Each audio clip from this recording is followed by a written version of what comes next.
Aqui vamos nós para mais um super episódio do DI Talks. Dessa vez eu tô com uma pessoa extremamente experiente. Eu acho que se você sentar aqui com a gente ou colocar a louça aí para lavar e nos ouvir, sem dúvida no final desse papo você vai agradecer, você vai se sentir enriquecido, enriquecida com esse papo. Estou aqui com o Ricardo Costa. E eu não vou nem ousar apresentá-lo, porque eu vou deixar alguma coisa de fora. Mas o que eu queria comentar são as minhas impressões sobre o Ricardo. Né? O Ricardo é uma pessoa extremamente ativa, com uma experiência incrível, podia estar de boa vivendo a vida de aposentado, mas está dando aula, está fazendo diversas coisas, tem empresas, tem ideias de startup. E a multidisciplinaridade ou anexialidade fica muito clara quando você conversa com o Ricardo, que é uma pessoa que vai desde gestão de negócios a inteligência artificial, que é uma novidade agora, e sites e coisas técnicas, não técnicas, coisas comportamentais, e até a parte do design instrucional. Eu acho que vai ser muito interessante para nós olharmos, principalmente se você está na minha média de idade, 30 anos, por aí, 30, 40 anos, mais novo também, por que não, né? Para a gente entender como uma pessoa multidisciplinar chegou nesse patamar e como a gente pode tentar replicar isso também através de comportamentos, hábitos e disciplina, né? Ricardo, eu não vou usar te apresentar. Obrigado por aceitar o convite aqui. Vamos bater um papo. Tenho várias perguntas para te fazer, mas antes, tira seu tempo, se apresenta para o pessoal aí. Bom dia, Alan. Bom dia, público em geral. Eu sou engenheiro, né? Tenho formação bastante diversificada, mas a origem é engenharia. Eu tenho mestrado também em engenharia de sistemas e sou pós-graduado em administração de empresas. Esse é o background geral. Eu trabalhei os 10 primeiros anos da minha vida em indústria siderúrgica de grande porte e lá desenvolvi atividades como engenheiro em controle de qualidade e em planejamento e controle de produção. Em ambas as funções, na qualidade e no planejamento da produção, eu sempre trabalhei com metodologias modernas, na época inovadoras, modelagem de dados, desenvolvimento de aplicações. Sempre pelo lado do criador da aplicação, do engenheiro da aplicação, não como programador ou implementador físico. Né? Depois desses 10 anos, eu tive o primeiro desafio da minha vida, porque eu trabalhava numa empresa estatal, que na época era tida como um emprego vitalício. Né? E eu, contrariando todos os conselhos e a tendência da época, decidi sair por conta própria e ir para o mercado financeiro, que eu tinha muito interesse.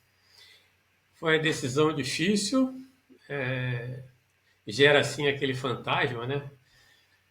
Mas eu fui. E aí, a partir dos anos, meados dos anos 80, eu comecei a minha trajetória na área financeira. Trabalhei em bancos, em vários bancos, e foi por 17 anos essa vida, né? 17 anos. Nessa atuação em bancos, eu passei por todas as áreas que você possa imaginar, né? Eu trabalhei em banco de varejo, trabalhei em áreas de atacado, em áreas voltadas a empresas, pessoas.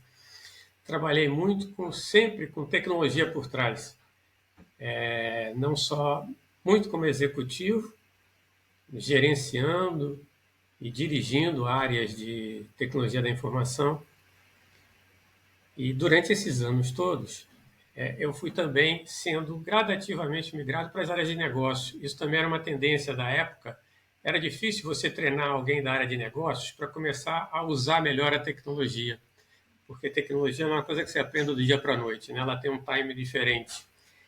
Então era mais fácil levar alguém que dominava bem a tecnologia para trabalhar na área de negócios. E aí, à medida que percebesse melhor os dilemas, os desafios da área de negócios, conseguiria aplicar melhor a tecnologia. Né? Isso para mim era bastante coerente pela formação em engenharia de sistemas, em modelagens e tal. E aí fiz uma carreira muito boa, trabalhei em desenvolvimento de produtos eletrônicos. O primeiro home banking aqui no Brasil foi desenvolvido por uma equipe que eu trabalhava. Né? Tô dando pista aí da, da idade, é bem Muito bom. antigo. Bom, depois desses 17 anos, quer dizer, um pouco antes, eu fundei uma empresa de prestação de serviços, né? Com dois sócios e tal. Essa empresa, nos primeiros 3 anos, deslanchou, mas eu ainda atuava na área financeira. E quando chegou ao final desses 17 anos, isso aconteceu mais ou menos em meados de 99. Outra decisão difícil. Continuo na área financeira, eu era na época diretor de uma multinacional espetacular, carreira completa em ascensão, né? E eu me vi diante do desafio de ou desistir da empresa que eu tinha fundado, ou continuar na carreira executiva. Eu novamente fui pelo caminho diferente que todo mundo segue. Eu digo, não, eu Menos vou convencional. menos convencional. A empresa, eu não fundei uma empresa de brincadeira. Eu fundei uma empresa porque eu queria realmente alongar a minha vida profissional. Eu não me imaginava e nem me imagino aposentado. Aliás, você começou falando sobre isso, né? E eu montei essa empresa, eu tinha 45 anos, né? E aí decidi sair dessa grande empresa multinacional e, e vim tocar o meu negócio. E nele estou, né, desde então. Isso foi mais ou menos no início de 2000, final de 99. Muito bom. E a gente vai falar mais Desde... da Tech Team daqui a pouco. Exato. E aí eu parti para esse desafio enorme. E o que é bacana é que nenhuma dessas decisões foi fácil, né? Isso é E ao mesmo importante. tempo foram muito enriquecedoras, porque não tem dúvida que passei perrengues, mas eu passei perrengues em todas as etapas da minha vida, né? Não foi só o fato de partir para uma empresa um desempenho solo, né? Mas claro, o desempenho solo ele traz uma série de preocupações e de características de vida terríveis. E às vezes desbalanceia um pouco o equilíbrio entre a vida profissional e a vida pessoal, né? Sim. Mas eu felizmente consegui manter o equilíbrio. Aliás, esse é um conselho que eu já vou antecipando para todo mundo que está começando a vida. Foque no profissional, encare desafios, busque novas responsabilidades, mas não deixe de equilibrar a vida pessoal com a vida profissional. Muito bom. Deixa eu te perguntar, Ricardo. Você falou que a sua empresa, você realmente abraçou o projeto e depositou 100% ali da sua energia, do seu tempo, aos 45 anos. Eu vejo hoje, eu faço mentoria com o pessoal, dou aula e tal, pessoas com 30, eu tenho 31, né? Pessoas com 30, com 25, que acham que tá tarde demais para fazer um movimento 180, assim, sabe? Para fazer um movimento drástico nas suas carreiras e tudo mais. Eu queria que você falasse um pouquinho mais disso, mas eu também queria que você trouxesse mais ou menos como foi o seu processo decisório. Porque o que eu sempre falo é assim, ó, o que o seu trabalho atual está bancando? Está bancando a tua casa, teu aluguel? Está bancando seu parceiro, sua parceira? Quanto tempo você tem, né, de recursos ali para poder tomar essa decisão? E aí a pessoa começa a olhar para isso de forma diferente. E você, como é que foi seu processo decisório? Eu sei que talvez recursos não era um grande problema, porque você era um diretor de um banco, mas tinha alguma outra coisa que te atrapalhava, que te influenciava para um lado ou para o outro? Conta mais para o pessoal para esse processo de decisão aos 45 anos, que hoje talvez não seja uma idade considerada elevada para uma decisão dessa. Mas eu acredito que no momento era, né? No momento o pessoal era bem mais tradicional, mais convencional, focado em estabilidade, né? Conta para o pessoal. Eu acho que o principal fator a ser trazido aí nessa discussão é que eu sou pai de 4 filhos, né? Não só a carreira profissional deslanchou rapidamente, mas também a pessoal. Uhum. Eu, com 27 anos, já tinha uma filha e aos 32 já tinha três Nossa, e depois aos 37 já tive o quarto. Então, com 45, eu tinha uma família com 4 filhos, estudando, todos estudando em escola particular. A mais velha já a caminho, entrando em universidade, também particular. Então, a carga, né, o orçamento era bastante pesado. Então, uma decisão como essa, de partir para um negócio próprio, não é fácil, né? Traz uma paura, traz um receio muito grande de você faltar, de você não conseguir segurar. Uhum. E ninguém é suficientemente preparado para encarar uma coisa dessa, menos que seja uma pessoa já de recursos de família, que tenha. Que não era o meu caso. Né? Não era o Uhum. meu caso. Todo o meu patrimônio foi construído com trabalho e nunca com ganhos diferentes do que o mercado proporciona para pessoas e profissionais no nível que eu tive e mantinha na época. Então foi assim, quer dizer, eu tomei essa decisão com esse lastro, né, que talvez me contraindicasse. Mas eu sou um cara sempre ponderado, eu corro risco, mas eu não corro risco sem avaliar o risco e sem me preparar, porque eu acho que a pior coisa do mundo não é você correr risco, é você não saber o que vai fazer se esse risco se materializar. Não Porque sabe as isso dá, potencialidades do risco, né? O que que isso pode dá dar, né? angústia, isso dá angústia, É. você não dorme, perde sono, mas quando você analisa os riscos, né, avalia a intensidade deles e como você vai reagir caso ele se materialize, aí a coisa muda, você sabe o que fazer. Né? Muito bom. Então, a análise do risco envolveu o seguinte: não vou me meter, não vou fundar uma empresa que não tem a ver com o que eu domine, com o que eu saiba fazer. Daí montei uma empresa voltada à prestação de serviços em engenharia de processos e sistemas, que era do meu domínio. A segunda coisa, eu sempre fui muito estudioso, sempre fui muito aplicado, sempre trabalhei muito. Eu nunca exerci a função, exerci a minha função em mais 10. Eu treinava muitas pessoas e quando você ensina, você aprende, você também Sim. cresce. Né? Mas isso não era suficiente para o caso de ter uma revertida. Né? Então, eu me associei, eu era muito conhecido do mercado na época, mercado financeiro e pessoal da área de tecnologia. Eu sempre dirigi áreas de tecnologia, eu tinha muito contato com fornecedores, com gente da área. E aí, dois empresários que eu conheci nessa ocasião propuseram entrar na sociedade comigo, nessa empresa que eu ia fundar. Então, nós construímos juntos o começo dessa empresa e em 3 anos a empresa deslanchou e tal, né? Então, a decisão ela teve esses componentes, quer dizer, se por um lado eu tinha um risco pesado, né, de ter dificuldade para sustentar, né, toda a família, os filhos e tal. Por outro lado, eu me meti numa atividade que eu sabia me virar, eu sabia buscar, E gostava, aparentemente, né? eu tinha muito relacionamento de mercado também, tanto que em 3 anos a empresa deu um salto enorme. E note bem, eu ainda não estava na época da fundação da empresa, que foi em 96, final de 96, eu ainda não estava dentro da empresa full time. Eu atuava à distância, enfim, havia pessoas conduzindo. Eu E só vim conta para o mesmo. pessoal, Ricardo, como é que é essa transição de você ainda estar no seu trabalho, né, em tempo integral e tocar um projeto de consultoria, tocar um projeto de geração de valor, assim, meio que remotamente? Na época, eu atuei mais como empreendedor, como desenvolvedor, né, da empresa, instaurador do negócio. Uhum. Né? Mas eu não tocava diretamente negócio, eu tocava junto com os sócios, e eles tinham uma empresa grande também em São Paulo, que dava todo o suporte e que ajudava a fazer a coisa se desdobrar. Né?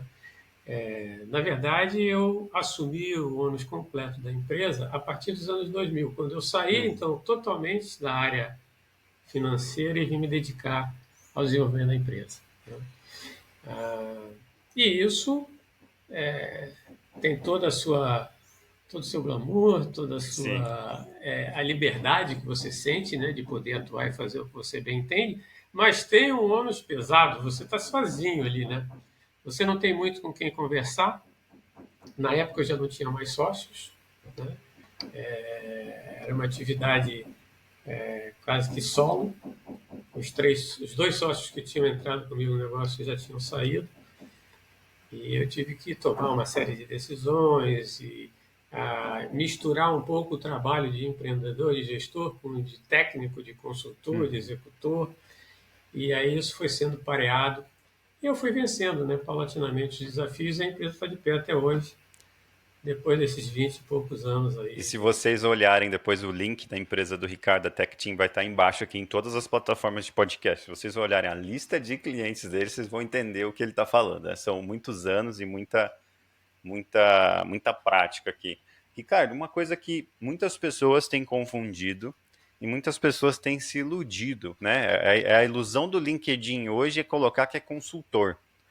E esse nome está até perdendo valor, que esses dias virou até piada num grupo de comediantes do Porta dos Fundos. Eles falam consultoria de inovação e valor de soluções tecnológicas, para dizer que não significa nada. Como que é esse trabalho de consultor? Né? Conta mais para o pessoal o que é exatamente o consultor raiz mesmo, aquele cara que gera valor, aquele cara que organiza times, que integra departamentos e tudo mais.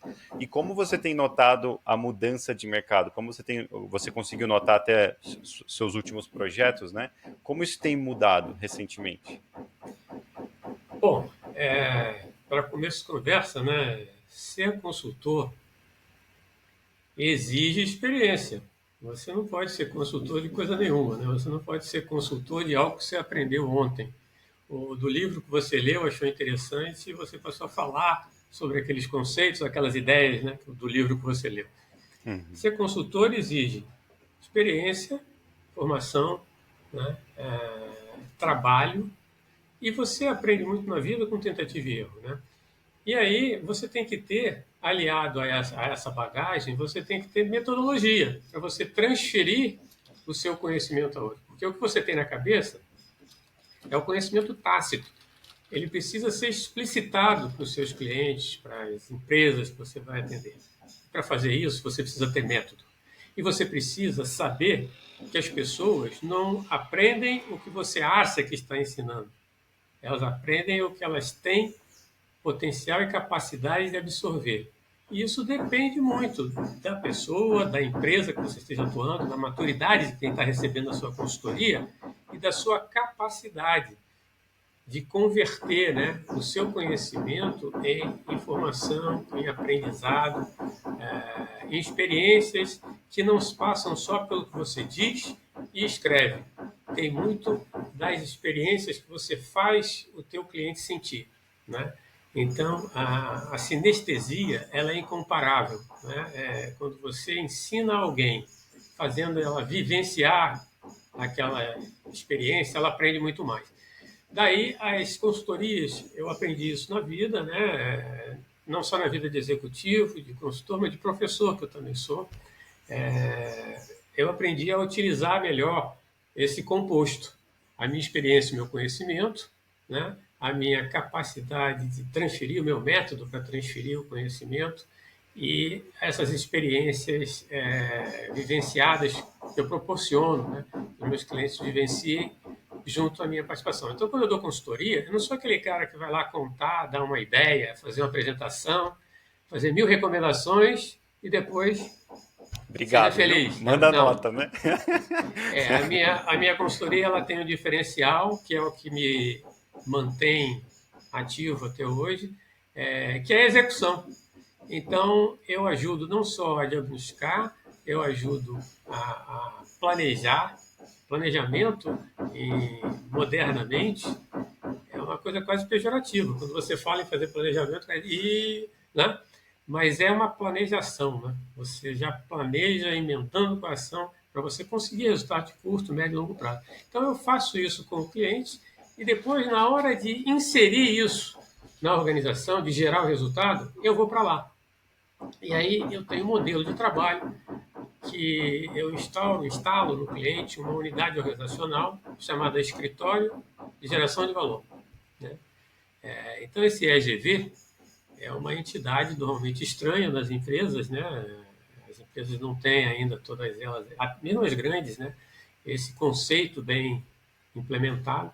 Então, eu instauro isso, eu vou como líder, como ponto focal, e eu tenho um ecossistema de valor que trabalha comigo. Então, quando eu chego nessa empresa, eu entendo a situação. Se ela não tem o diagnóstico, eu ajudo a diagnosticar. se ela não tem ainda objetivos estratégicos definidos, um plano razoável para executar, eu ajudo a fazer isso. E a partir desses objetivos, aí sim eu entro num trabalho de seleção de iniciativas, né, identificação e seleção de iniciativas para implementar uma linha de ação que leve aos objetivos estratégicos, né? E aí, na hora de implementar, na hora de executar, você precisa de profissionais habilitados que nem sempre a organização tem. Então aí entra o ecossistema que eu trago comigo, né? Que são consultores de alta senioridade, empresas também de respeitáveis, né? Que são da minha relação, do meu círculo de produção. E aí eu levo essas empresas, esses consultores, para executar. E aí a turma entra, a gente executa, bota funcionando. Entra, executa, bota funcionando. E isso é feito, aí sim, com o treinamento on the job do pessoal da organização. Então, aquela organização que não tinha uma pessoa, por exemplo, que soubesse mapear e administrar processos, ela passa a ter, porque ela aprende com aquilo. Então, eu faço uma consultoria sem criar dependência, ao contrário, né? Depois de um tempo lá, eu posso ir embora, normalmente vou, ou por vontade própria, porque o próprio cliente se sente suficientemente atendido, Satisfeito, né? satisfeito, e a empresa continua, né? Então, isso é um ciclo. Na verdade, eu chamo isso de transformação de negócios, aonde eu entro para ajudar a empresa a ter um fluxo de geração de valor sempre melhor, para perenizar a empresa e para dar retorno, né, aos stakeholders todos, Muito aos bom. sócios, aos donos, fundadores, investidores e os próprios funcionários e clientes. Viu, gente? Isso é consultoria, viu? Tem gente dando mentoria ou documento de estratégia e dizendo que é consultoria. Consultoria é isso, é gerar valor, né? Eu acho muito interessante que você trouxe, porque as pessoas confundem, por exemplo, Ricardo, como que eu posso ser um consultor na minha área falando de inteligência artificial se ela acabou de sair, né? A generativa acabou de sair. E você trouxe um ponto que é muito interessante a gente deixar bem saliente aqui, que é toda essa construção, essa experiência que você foi tendo durante a sua carreira, ela transforma você em uma pessoa generalista ou nexialista ou multidisciplinar. Então você consegue rapidamente ressignificar uma nova tecnologia, um novo paradigma para fazer consultoria nisso, né? Então esse é um ponto que as pessoas têm dificuldade. Então eu tenho, por exemplo, pessoas que têm especialidade em design instrucional. E aí alguém chama essa pessoa para fazer uma consultoria, uma formação, uma implementação de processos criativos com inteligência artificial generativa, o que essa pessoa conhece o suficiente para fazer, e ela tem medo de assumir esse desafio, tem medo de tentar criar um método para trabalhar com isso, porque a tecnologia é muito nova, né? Você já se deparou com alguma situação assim que o contexto geral para você era óbvio por conta de toda a sua experiência, mas na verdade era só uma tecnologia nova que precisava ser ressignificada para ser implementada? É o tempo todo isso, né? É. Porque Sabia que é, você ia falar isso. não tem nada, não existe, né? Que as pessoas têm uma ideia. Os mais jovens, a garotada de hoje em dia, acho que não tem tanto isso, porque eles têm assim uma certeza das coisas muito grandes, do que querem É, e tal. pode ser um Mas problema, né? é, mas no passado eu sou um admirador da juventude.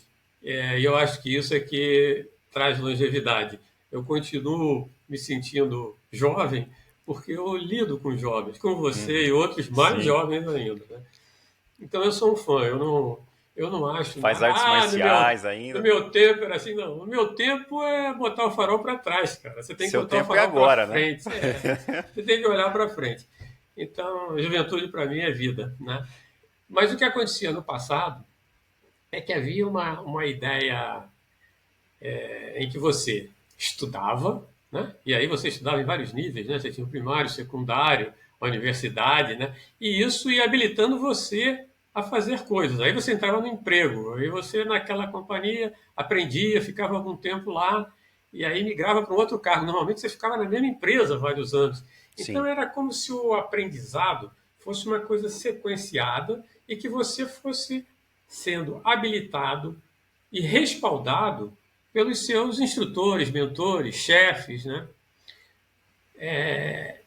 Isso não só se tornou uma grande mentira, né? Uma grande falsidade, um erro crasso. Então, se você, não só hoje, já há muitos anos, se você fosse estudar alguma coisa para entrar numa empresa e achar que teria uma carreira ali de desenvolvimento e sentasse nos louros, né? Ficasse esperando as promoções e tal, você acabaria demitido na rua, e sem, né? Então, já há alguns anos, talvez uns 20 anos ou mais, você é o produto, você é o serviço, você tem que ter essa noção. E isso implica em uma coisa fundamental, independentemente de onde você esteja, na escola, numa empresa, em outra empresa, na sua própria empresa, é fundamental o aprendizado. Você tem que estar antenado o tempo todo, né? Você tem que saber quais são as tendências, para onde a coisa está indo, e não é só tecnológicas, né?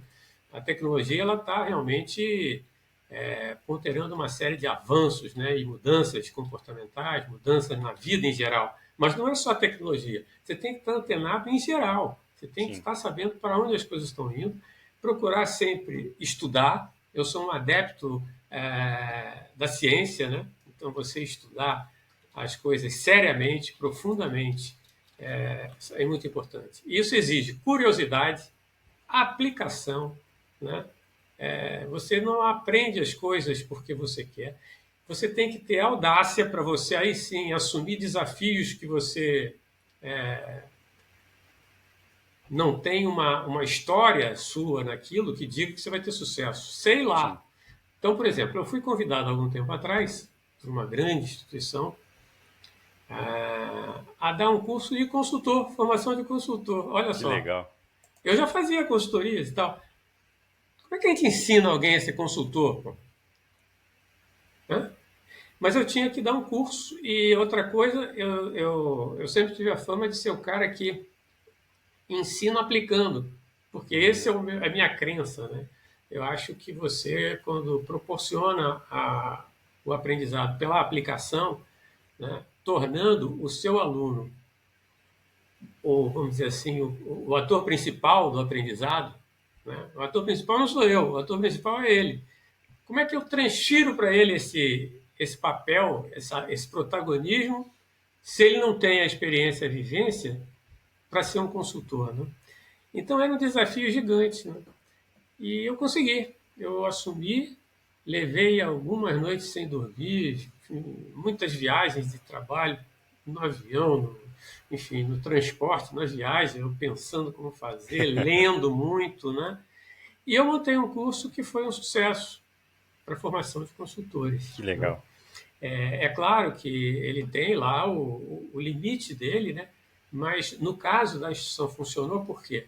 Porque os treinandos eram caras com formações acadêmicas brilhantes, PhDs, né? Doutores, no mínimo os caras tinham mestrados. Então eram pessoas estudadas, com uma boa experiência profissional, então já tinham um background. O que eu levei para eles foi o método.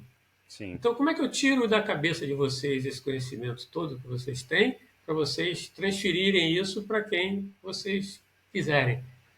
Então, eu passei para eles um método, né, que na época era muito aconselhado para eles trabalharem a consultoria, né? legal. Então, mas isso é o tempo todo são desafios. Foi quando eu montei a empresa, foi quando eu mudei a linha da empresa. A minha empresa começou como engenharia de processo e sistema, desenvolvimento de sistema. E era um trabalho muito apoiado em serviços profissionais, né? Eu contratava equipes que iam desenvolver coisas dentro do ambiente do cliente, com equipamentos deles e tal. E depois, justamente quando eu vim para o negócio, fiquei totalmente. Eu comecei a fazer uma mudança gradativa nesse negócio. Até que nos anos 2010 eu mudei completamente essa coisa de engenharia de processos e sistemas, que até então era muito trabalhado, de outra forma, de uma forma mais é, fundamentada, com processos de engenharia de software, com processo de modernização de software. Eu trabalhei com coisas bem sofisticadas, né? Uhum. A partir de 2010 eu digo, não, agora eu quero ir para transformação de negócio. Por quê? Trabalhar em engenharia de processos e de sistemas, você faz mudanças nas empresas, né? Você transforma os negócios com automações, com melhorias dos processos, né? Mas existem mudanças, transformações que transcendem a isso. É quando você muda um próprio modelo de negócio, quer dizer, a Sim, empresa passa a ter formas de gerar receitas e de recuperar valor diferente do que fazia, né? Essas mudanças são mais fortes e elas estão cada vez mais necessárias, seja por negócios disruptivos que aparecem, né? Tipo Netflix, Uber, Alibaba, enfim, esses negócios modernos, né? Com estratégias corporativas muito modernas, elas começam a destruir negócios que já existiam. sim. Então, se você não tiver lá dentro trabalhando a transformação desse negócio, né, você está lascado. A sua empresa vai acabar e você nem vai saber. A mesma coisa acontece com mudanças de regulação. Então, por exemplo, Sim. lei geral de proteção de dados, né? Você não trabalhar isso, um abraço, você não vai prosperar. Mesma coisa, a inteligência artificial está sendo muito discutido o uso da inteligência artificial Sim. no mercado. Eu mesmo já venho trabalhando com inteligência artificial desde 2017, agora com o advento da generativa muito mais, e o Alan foi um dos meus mentores, né, nesse negócio. Nossa, Hoje seguiu, generativa mudou tudo. mudou tudo. A minha maneira de trabalhar, de criar cursos, de criar projetos, de tocar projetos, mudou, né? Mas isso está trazendo uma necessidade grave, que é como você desenvolve e aplica a inteligência artificial, mantendo confiança, né? Ou controlando a confiança sobre o aplicativo, os aplicativos que você está criando, como você mitiga e delimita os riscos dessa utilização, né? E a própria segurança. Então, você põe um aplicativo de inteligência artificial, aquilo é compartilhado com o mundo, você expõe dados do seu Sim. cliente, né? O risco é o risco do viés, né? Você tem algoritmos tomando decisões. Se o algoritmo estiver enviesado, você pode tomar uma decisão equivocada, causar um grande problema. Sim. E a confiança é a tua aplicação poder traduzir na prática o que ela está fazendo, é a transparência, você saber o que aquele aplicativo está fazendo. Então, isso aí é o grande desafio agora dos próximos 2, 3 anos. Muito bom. Ricardo, a gente vai falar de modelos de negócio e de geração de valor já já, mas eu queria dar um passo para trás e a gente tentar falar sobre o que você tem notado nas relações com o trabalho, né? Então, antigamente, eu tenho 31 anos, tenho muito a aprender ainda, mas acho que eu já vi bastante coisa. E desde que eu comecei a trabalhar, que tem 13 anos, 13, quase 15 anos, eu já notei uma mudança na relação com o trabalho. Então eu notei alguns grupos assim que, eu tenho meu horário, bateu o meu horário, adeus, eu quero um CLT e me aposentar no fim de um período e ficar pescando. E tem um outro grupo que é mais parecido conosco, assim, mais parecido com você, eu também gosto de ter esse perfil de, tipo, eu vou fazer o que eu gosto, então eu vou ter mais tempo de trabalho, consequentemente melhores retornos, mas ao mesmo tempo eu não sei exatamente qual é a minha atribuição, né? Então, a maioria dos projetos que eu trabalhei desde 2012, eu era meio que esse Chief Value Officer, meio que um consultor, mas sempre foi PJ. Meu último CLT foi em 2011, para você ter uma ideia. Então, eu sempre fui PJ com atribuições e cargos bem consultivas, mas bem na execução.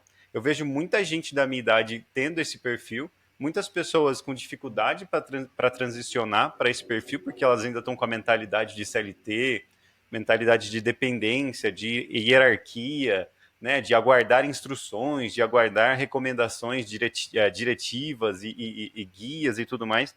E o pessoal que eu tenho notado, né, que muitos deles até já gravaram um podcast aqui comigo, que tem essa iniciativa, que tem essa sede de conhecimento, que vai atrás, que estuda, que faz propostas para o diretor, para o presidente, quando tem oportunidade, que faz perguntas informadas e tudo mais, tem uma ascensão na carreira muito interessante e rapidamente já começa a trabalhar em algum cargo com atribuições mais amplas, salários maiores e tendo mais problemas cada vez mais complexos para resolver.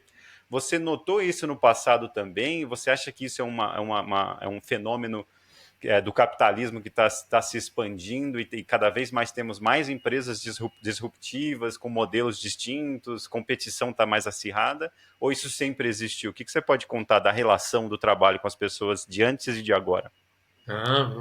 Foi uma mudança portentosa, portentosa.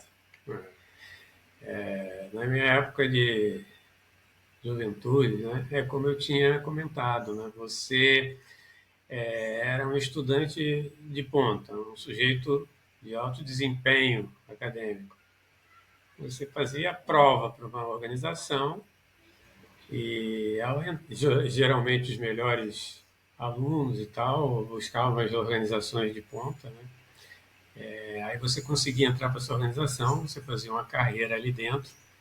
E o interessante é que a formação acadêmica, esse pedigree, né, acadêmico, ele quase que credenciava você a ser uma pessoa respeitada dentro da empresa, né?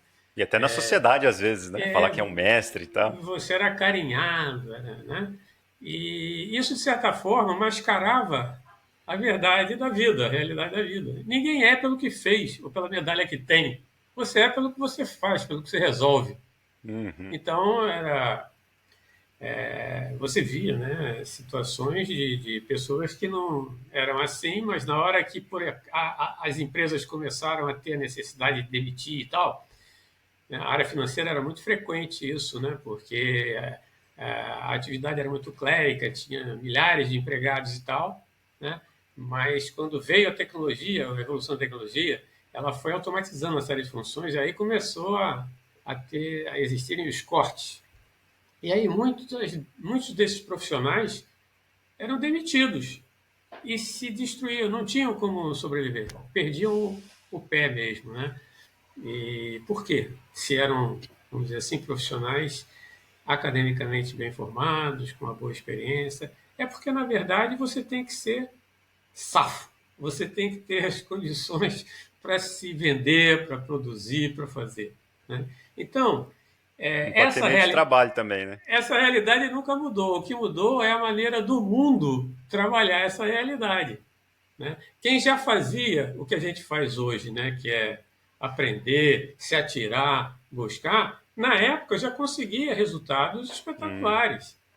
E seja dentro de empresas, né, empresas grandes, e aí tinha uma carreira em ascensão enorme, chegar na cargo executivo rapidamente, de alto nível, né, ou por conta própria. Agora, o que foi mudando foi justamente a relação de emprego, foi a infidelidade das empresas com os funcionários. Então, na medida que tinha o problema dos custos, você tinha o corte descendo Adeus. e não tinha esse negócio. Ah, mas pô, como é que você manda o cara embora com 10 anos de empresa? Não tem essa. Manda Há um ano embora de se aposentar, né? há um ano de se aposentar. Essa infidelidade com os pais da juventude que veio a seguir começou a gerar a indignação. E os jovens começaram a perceber o seguinte: pô, por que eu vou ser fiel a uma empresa se ela não é comigo? Ela mandou meu pai embora, pô, meu pai morreu de desgosto, né?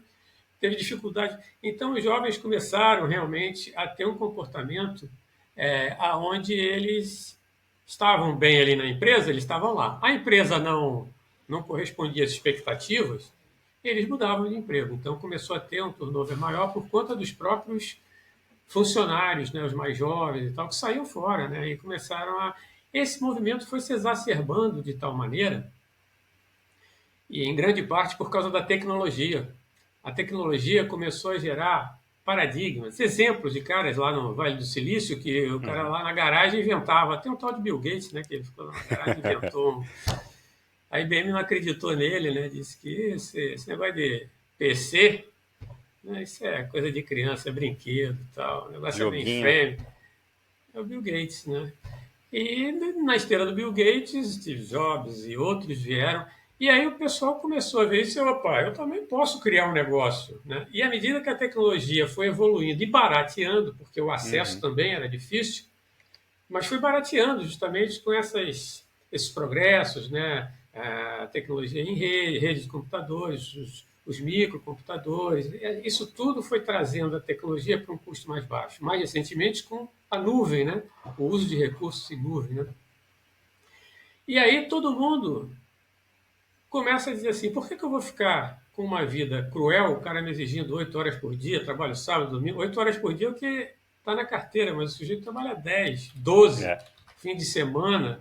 O chefe não tem escrúpulo em um domingo mandar um WhatsApp para o cara e dizer, pô, tá. Então, por que isso? Né? Por que eu vou me adaptar a isso? Então, essa insatisfação associada a um novo tipo de visão da vida, que é o que você falou, o jovem hoje, ele vê o trabalho como parte da vida dele, o que está certo. Eu quero ter minha vida, eu quero curtir, eu quero viajar, eu quero estar com a minha família, eu quero ir à praia, enfim. Eu ter tenho equilíbrio, né? então, ele quer ter aquele tempo dele em que ele trabalha, produz, entrega e usufrui. Isso é um mecanismo das empresas. As empresas, a gente fala muito em gerar valor para o cliente, né? Mas as empresas não fazem só isso, elas geram valor para o cliente e recuperam valor para elas. Porque se ela só gerar valor para o cliente, ela deixa de existir, ela tem que gerar Sim. valor e recuperar. Assim somos nós como profissionais. Nós temos que gerar valor para os nossos clientes, para quem a gente atende, seja uma empresa onde eu trabalhe, seja um cliente direto, né, da minha empresa, mas eu tenho que recuperar esse valor. E a recuperação desse valor não é só monetária, né? Não é só dinheiro. Tem que vir experiência, tem que vir a vivência, tem que vir o prazer, tem que vir a possibilidade de uma vida pessoal satisfatória. Né? Isso é um conjunto. Ou Uma seja, visão legal. tem que ter projeto de vida. Né? Você não pode ignorar que nós somos seres humanos. Nós não podemos emburacar um determinado aspecto da vida e esquecer os outros. Né? É muito importante você ser completo, não ser um ser Muito bom. humano aleijado. Né?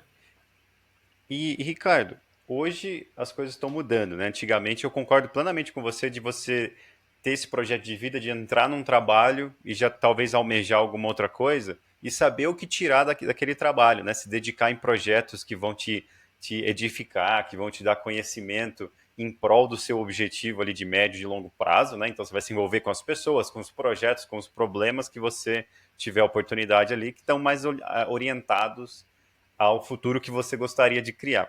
Só que muita gente hoje não tem esse conhecimento, essa visão de mercado suficiente para entender, por exemplo, vou dar um exemplo bem drástico aqui. Ah, eu não vou aprender C++, que é uma linguagem de programação, porque eu sei que Python está tomando conta do mercado.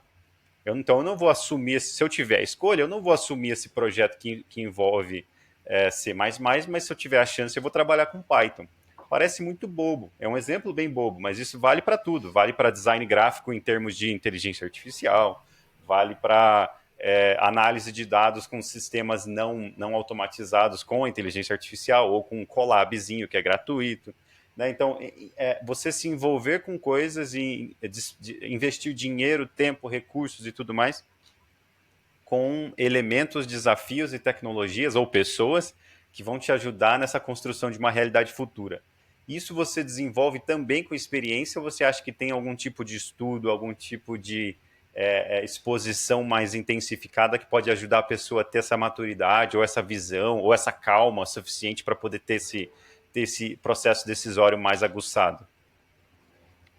Toda vez que me faz uma pergunta dessa, eu digo o seguinte: olha, a vida é feita de bom senso, né? Não tem Bom senso. receita. Você tem que ter um bom senso. E como é que você pode ter bom senso numa circunstância como a que você exemplificou? Uhum. Bom, eu acho que a pior coisa que você pode fazer é escolher ah, alguma coisa para fazer pensando nas ferramentas que você vai utilizar, pensando em coisas correlatas, em coisas de apoio. Né? Você tem que pensar no cerne, no que está ali Uhum. no centro, na competência que você vai desenvolver naquele trabalho. Né? E isso está diretamente ligado ao desafio. Aonde você vai trabalhar? Quer dizer, o que está suscitando o desenvolvimento, a aplicação dessa competência? Né? Porque o resto é decorrência. O Python hoje realmente está muito falado, muito utilizado, seja em inteligência artificial, em ciência de dados, enfim. É uma linguagem de programação muito ligada à engenharia, né? E está na moda. Mas outras já estiveram na moda. O COBOL, Sim. Fortran, você já ouviu falar disso? Fortran, COBOL. Já, eu mexi com COBOL na IBM. Nossa, era Então, outra pegada, nossa. isso tudo passou. Hoje é até gozado você falar nessa linguagem de programação, né?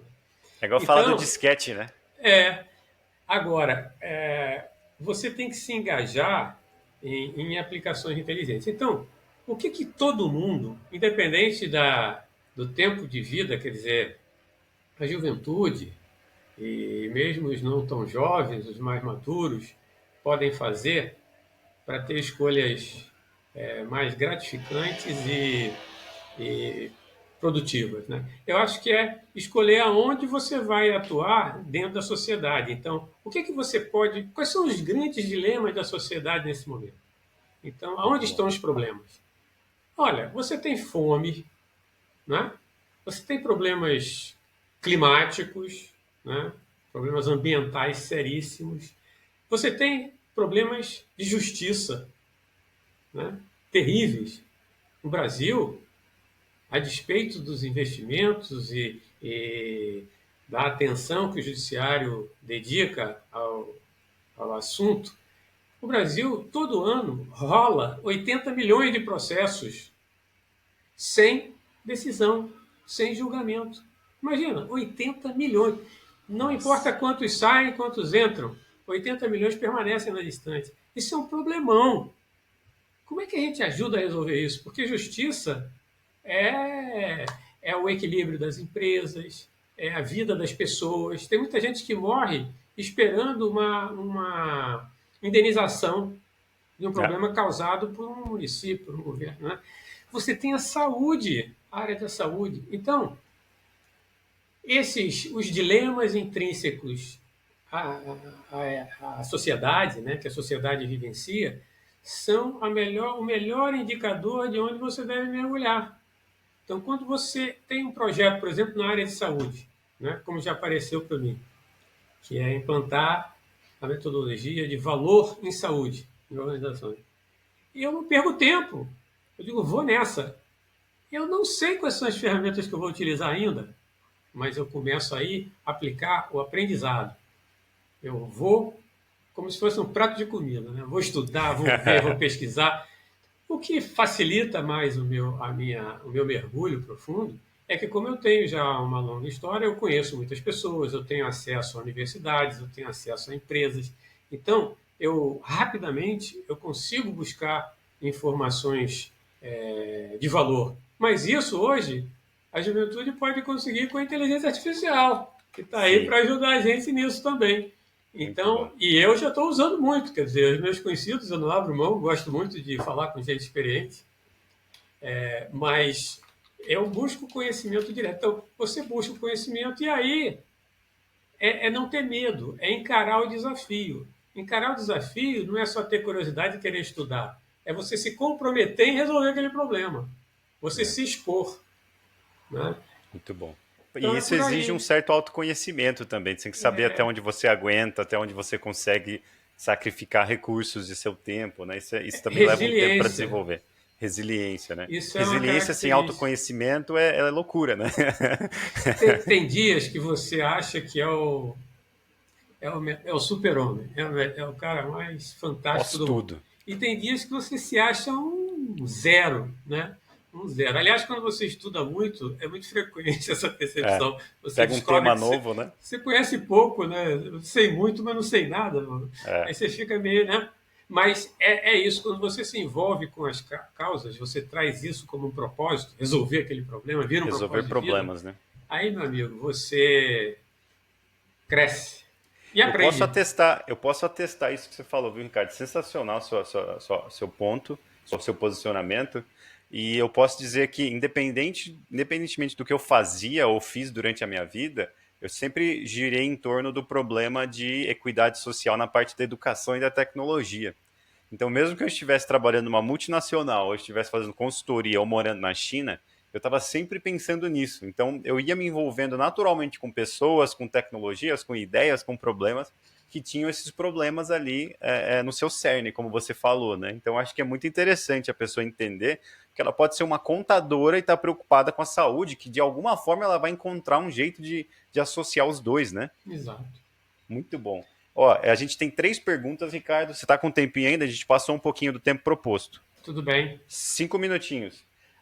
Como sempre aqui no Day Talk, se você chegou até aqui, você sabe que as 3 últimas perguntas são as mais cabeludas e as que vão trazer mais valor para você. Então, se você gostou dessa aula que o Ricardo está dando sobre consultoria, sobre vida multidisciplinar, espera que as 3 últimas estão chegando. Antes das 3 últimas, como de praxe, Ricardo, conta pra gente mais sobre a Tech Team. O que você está fazendo? Qual que é a sua atuação?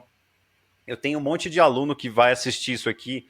Se o aluno quer trabalhar com você, quer talvez atuar numa consultoria, ou talvez te ajudar como voluntário, ou talvez te ajudar para um estágio, ou simplesmente se a empresa dele acha que talvez possa te contratar para alguma coisa, dê o máximo de detalhes possível e como essa pessoa pode te encontrar e o que o Ricardo anda fazendo e promovendo.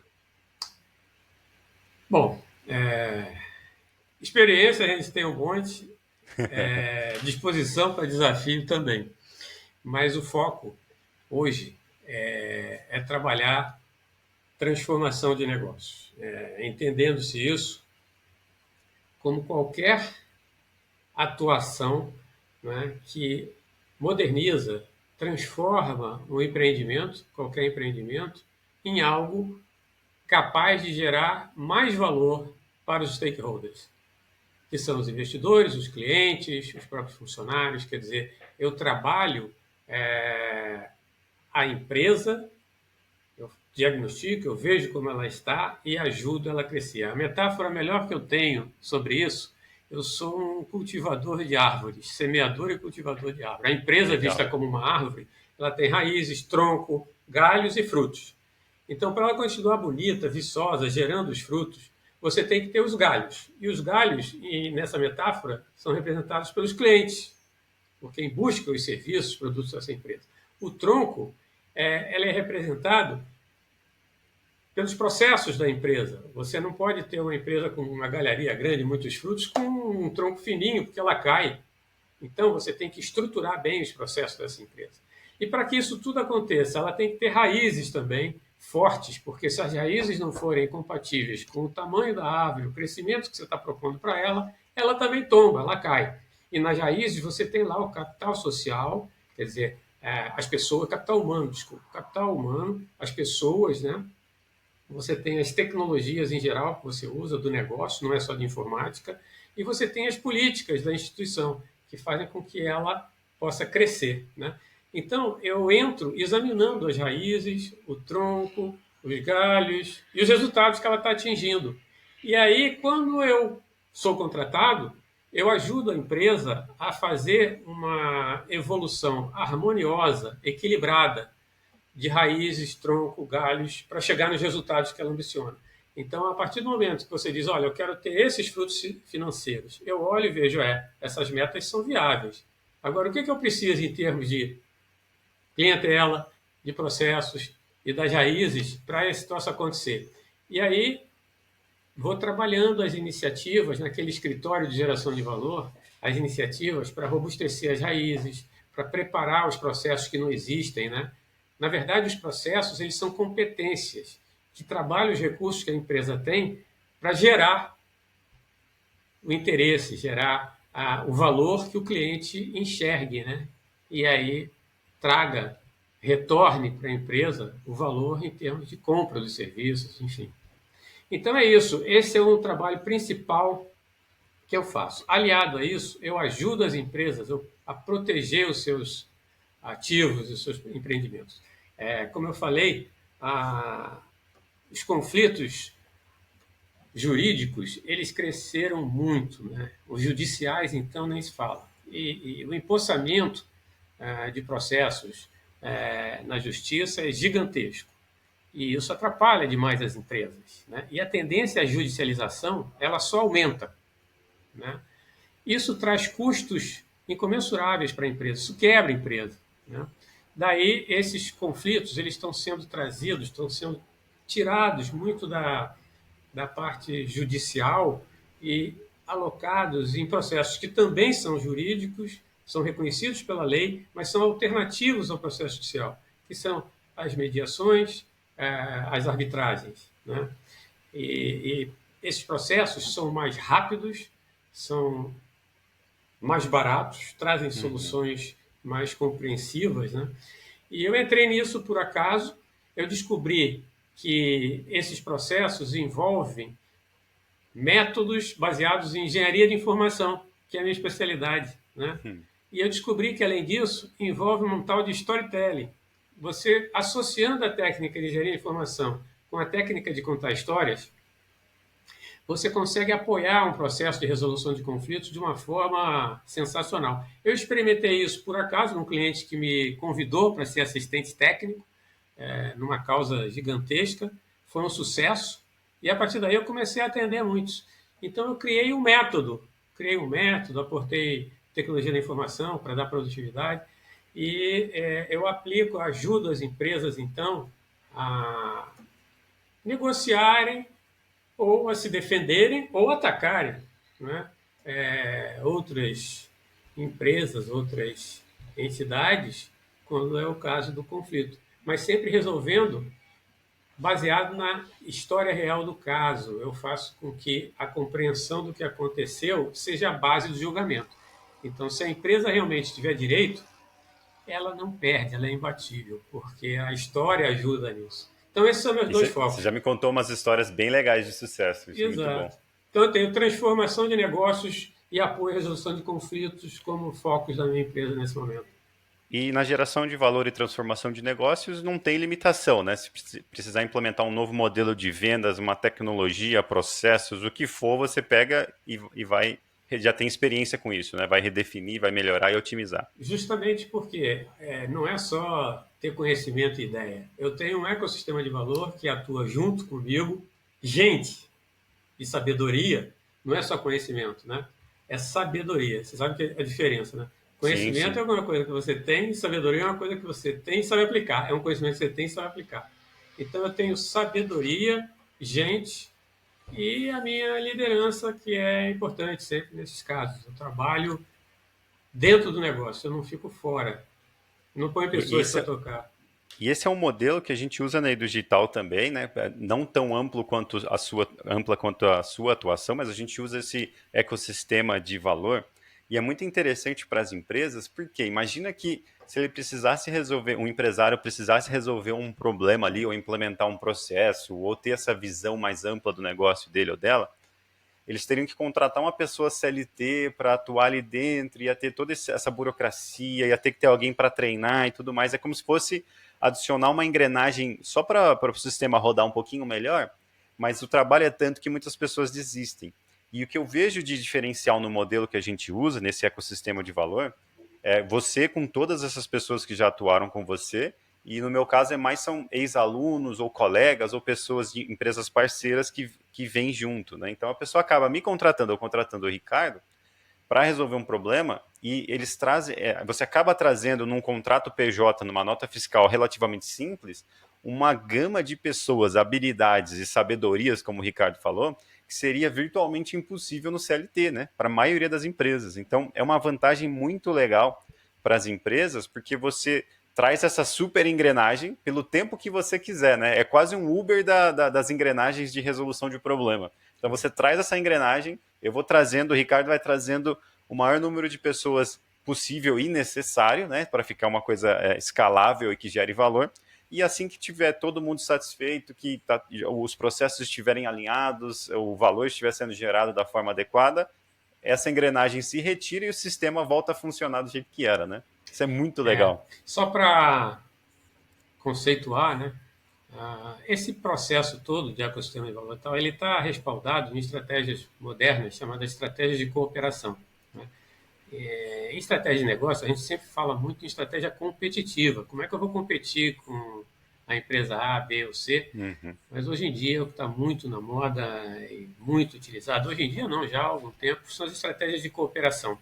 Então, nas estratégias de cooperação, você escolhe até o escopo. Você pode estar cooperando com uma empresa num determinado escopo de negócios e competindo no outro. Nada Uhum. impede você ter a cooperação e a competição. Mas a cooperação ela está muito frequente porque, hoje em dia, dada a expansão do conhecimento, dada a globalização que está fazendo com que as economias ultrapassem fronteiras, os conhecimentos, os costumes, né? Porque isso muda a forma de você prestar o serviço, você entregar, muda as necessidades. Né? Então, é quase impossível você ter uma equipe suficiente para trabalhar essas coisas todas. Então, o que é que se faz normalmente? As grandes empresas elas têm, por exemplo, alianças que fazem com startups, levam as startups para dentro, investem, põem dinheiro e tal, não necessariamente com participação acionária, às vezes Sim. são contratos de desenvolvimento e tal, para terem ali aquelas disrupções, aquelas ideias inovadoras, as execuções tempestivas, rápidas, né? A mesma coisa quando você quer internacionalizar, né? Imagina, você vai montar um departamento nos Estados Unidos, você nunca É. saiu do Rio de Janeiro, pô. Como é que você vai fazer isso, né? Então, é muito frequente você ah, passa a ser representado lá por alguém, ou você se associa a uma empresa que vai trabalhar em conjunto com você no desenvolvimento do mercado lá, ou você é um cara já mais abonado, é uma empresa de mais sucesso, você compra uma empresa lá Tem e acontecido bastante, né? O Nubank comprou empresas de dados e tudo, né? exato. Então, Muito as bom. estratégias de colaboração, elas estão, vamos dizer assim, antecedendo e se ajustando com a internacionalização, que é uma estratégia, e com aquisições, fusões e aquisições. Né? Então, você trabalha essas coisas. Então, na colaboração, você fica muito mais competente. Né? Agora, a colaboração ela tem uns pressupostos importantes, quer dizer, os colaborantes, né, todos aqueles que estão ali envolvidos na colaboração, têm que ter valores éticos, valores de vida e profissionais similares, ou pelo Uhum. menos combinados, né? Porque a hora que se rompe um valor daquele, a colaboração vai para o espaço. Né? Confiança Alguém acaba, né? trai a confiança, mas isso funciona muito bem. Então é fundamental você saber escolher com quem você vai colaborar e de quem você vai receber a colaboração e manter essa chama, esse interesse, porque a relação ela deixa de ser um ganha e perde, quer dizer, para alguém ganhar, alguém tem que perder? Não, tem que ser ganha-ganha, quer dizer, é um jogo de soma não nula. O jogo de soma nula ele é cruel, é daí que vem a competição. O sujeito para ganhar, o outro tem que perder. Mercado, market share. Né? Quando o mercado está expandindo muito, demora a você ter esse jogo de soma nula. Mas em mercados mais maduros, o jogo é de soma nula. Um ganhou mais fatia, o outro está perdendo. Né? Uhum. E você trabalhar no modelo onde seja mais aberto, você não tenha esse jogo de soma nula, é muito bom. Como é que você faz isso? Bom, primeiro, tecnologia. Né? Quanto mais envolvido com tecnologia, quanto mais a par de tecnologia, melhor. Aprendizado contínuo para você estender a arena, não ficar limitado a um determinado negócio. Né? Sim. E crescimento contínuo. Você vai crescendo, crescendo, crescendo e os colaboradores juntos. Por que a gente colabora? Porque é melhor, a gente chega à conclusão que o nosso resultado, o meu e o seu, é melhor quando nós estamos juntos colaborando do que quando estamos sozinhos. Sim.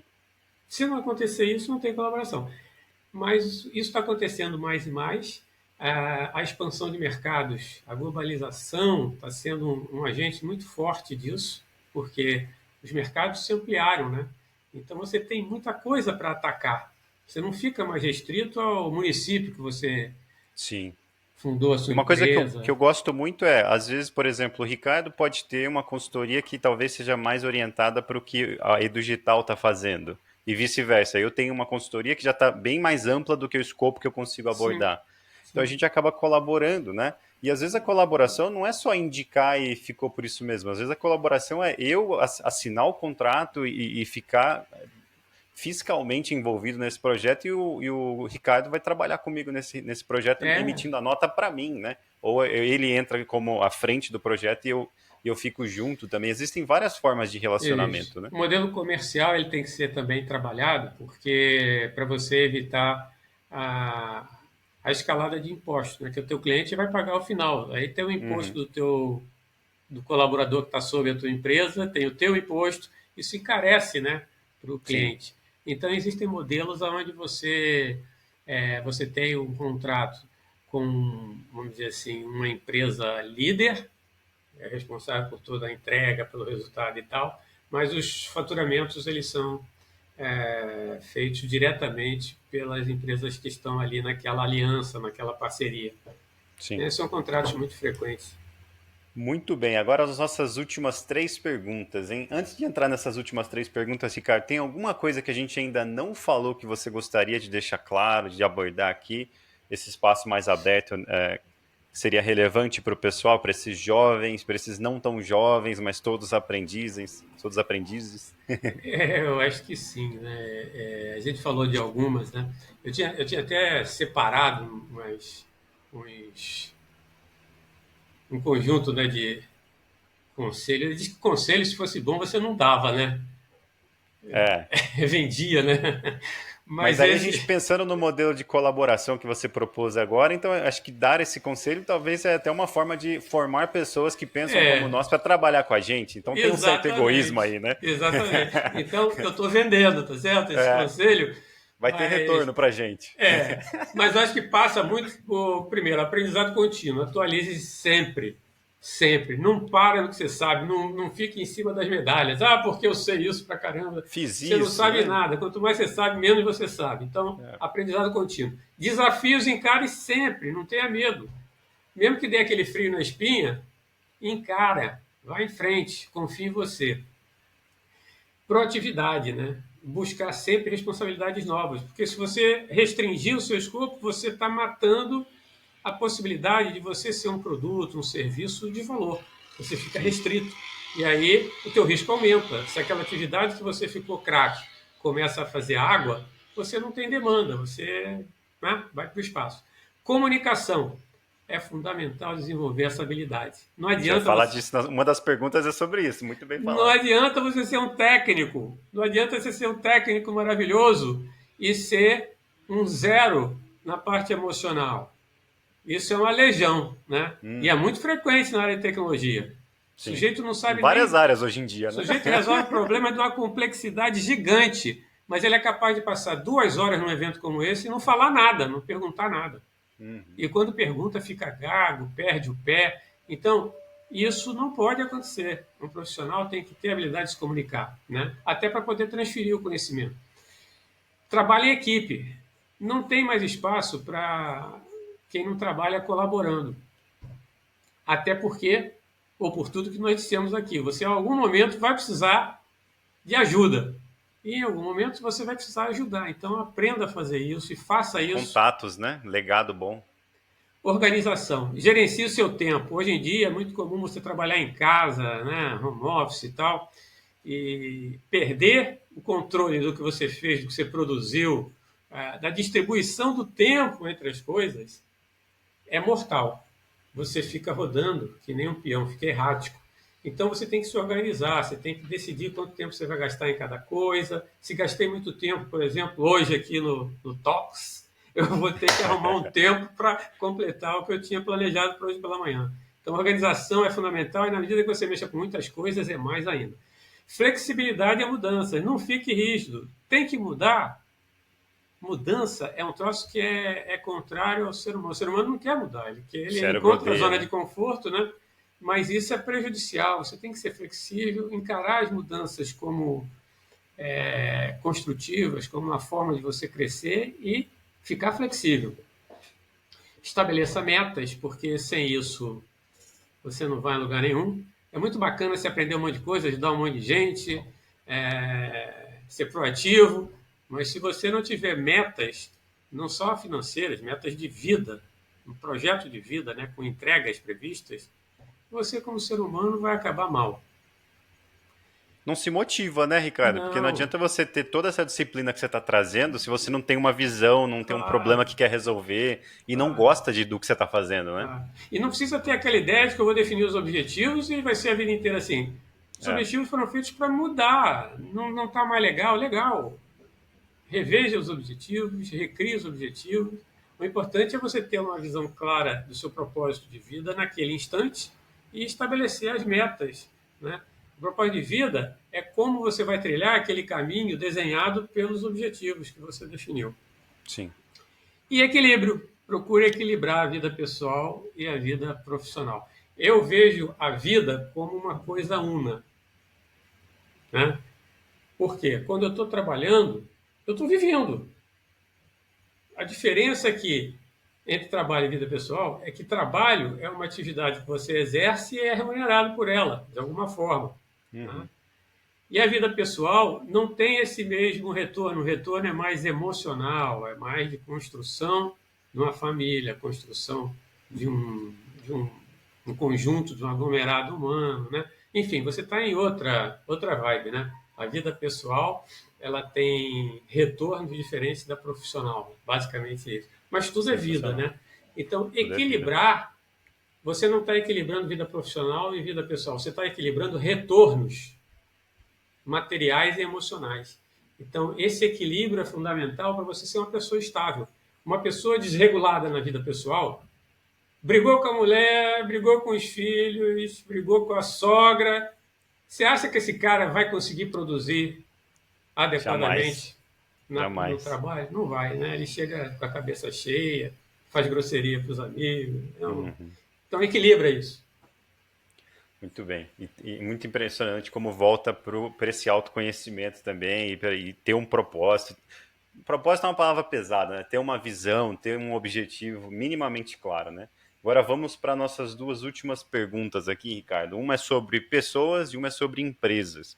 Mas a pergunta no geral é a mesma. Pensando em pessoas, com toda essa sua experiência, quais são as características ou talvez comportamentos que deram mais desvantagens e vantagens para as pessoas com quem você conviveu durante a sua carreira?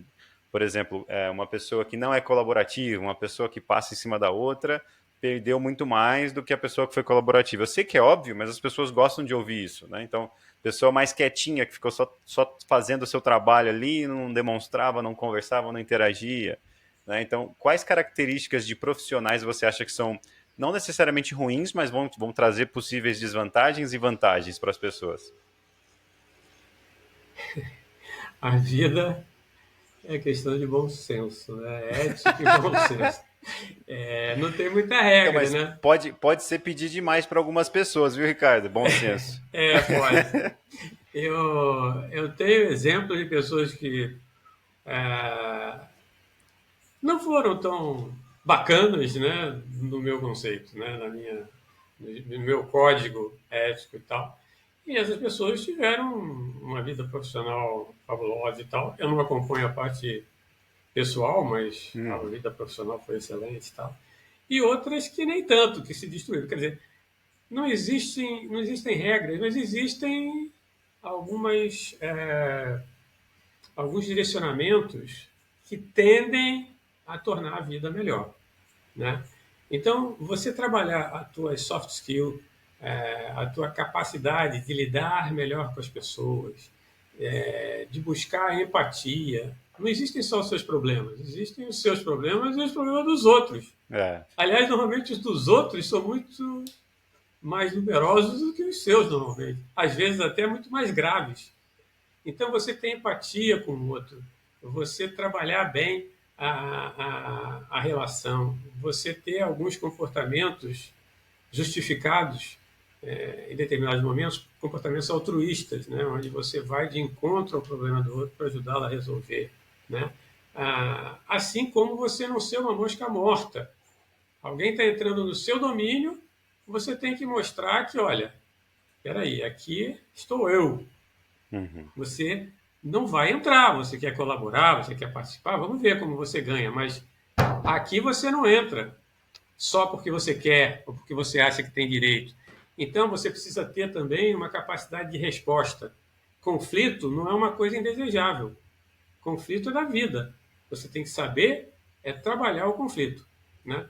Então, eu acho que um comportamento, vamos dizer assim, que preserve o seu espaço, preserve a sua felicidade, ao mesmo tempo que olhe a necessidade do outro, é sempre um comportamento valorizado.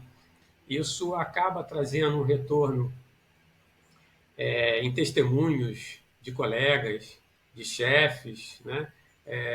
E que acaba retornando como indicações para cargos, indicações para empresas ou indicações para serviços. Não tem nada pior do que você entrar num cliente e aí aquela empresa toda bagunçada e tal, e aí você sai lascando, né?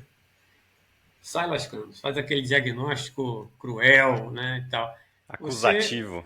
eu acho que a primeira coisa é você entender que erros existem, mas tem uma coisa que vem antes, que é a coragem de empreender, de botar um negócio de pé e a luta para mantê-lo de pé, ela supera qualquer erro, qualquer falha, qualquer defeito que você tenha lá instaurado naquele empreendimento que você criou.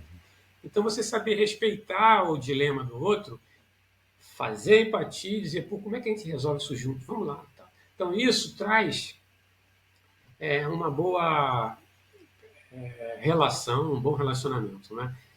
Na vida e nos negócios, tem 3 categorias de atributos que são importantes na proposta de valor que você tenha, tanto pessoal como do empreendimento que você coloque no ar.